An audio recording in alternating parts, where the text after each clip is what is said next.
Can art ever be a force for good? A very bourgeois question, obsessively asked by the Victorians, and now asked again in the latest edition of The Big Issue, with the help of some of Britain's most successful artists. And this man, Lord Bird. Is this one of yours? This is one of mine, yeah. I call it a self-portrait because Francis Bacon said that whenever you paint, you're painting yourself. So it's a self-portrait. It doesn't look like me. And in fact, it was... well, I'm not sure. We are talking about a particular part of your anatomy. Yes. I don't know what that looks like. I would never I don't think it's like that. Lord Bird founded The Big Issue and devotes his life to fighting poverty. John Bird grew up in a miserable world of grime and crime. I started to get into trouble. Misdemeanors, you know, shoplifting, not going to school, fighting with the teachers, arson. And I ran away from an institution and stole a car and smashed it up. That was your childhood? That was my childhood. And at the age of 15, I was put in a boys' prison, learnt to read and write.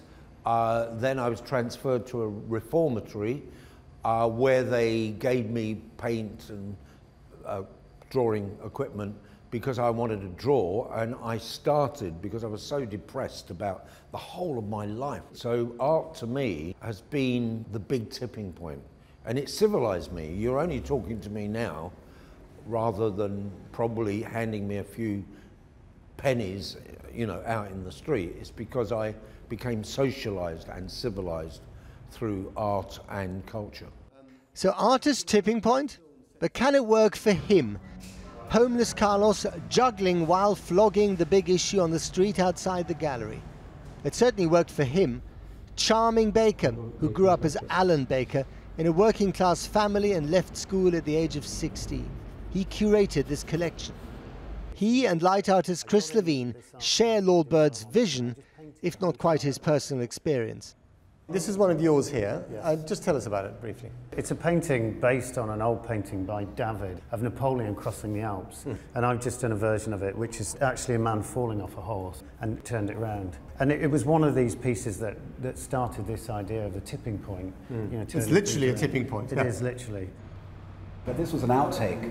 It was at a moment where she was resting in between shots. It was also at a time when I was just getting into meditation and really thinking if the world meditated, it'd be a very different place. Was she meditating at the time? I was very conscious of her breathing. So this was a little moment where there was a lot of light onto her. So I asked her to rest in between shots. So here was this, what I guess originally started as an offcut, is now perhaps your most famous photograph. Was it a tipping point for you? It opened up all kinds of things.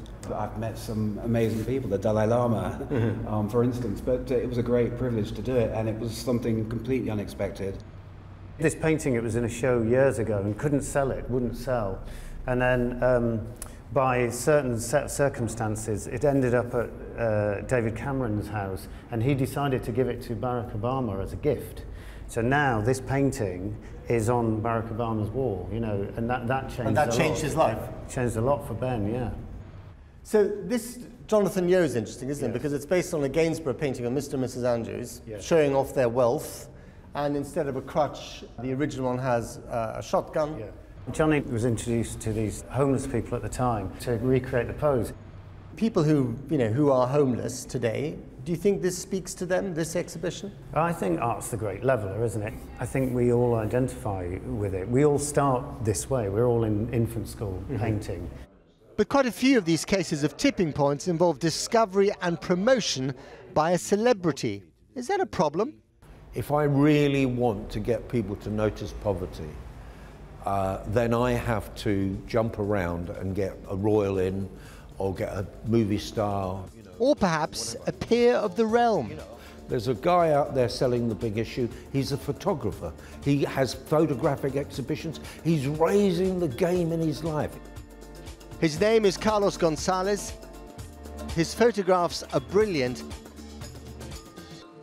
And who knows, perhaps he's about to have his own tipping point.